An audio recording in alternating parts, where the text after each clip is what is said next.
In today's video, I'll show you how to install a trainer in Dragon's Dogma 2. Check my video description for this trainer download link. Scroll down. Under standalone versions, select the latest version. Once download done, select the folder icon. Double click on the trainer exe and select yes option and launch the game. Once you are in game, press Alt tab and open the trainer.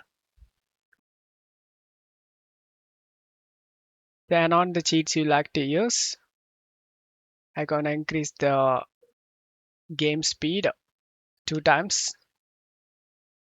Press this and get back to the game. I show you guys it's 2 times I increase the game speed. The trainer is working. I hope this video helped you. If the video helped you, don't forget to leave a like and subscribe. Thank you.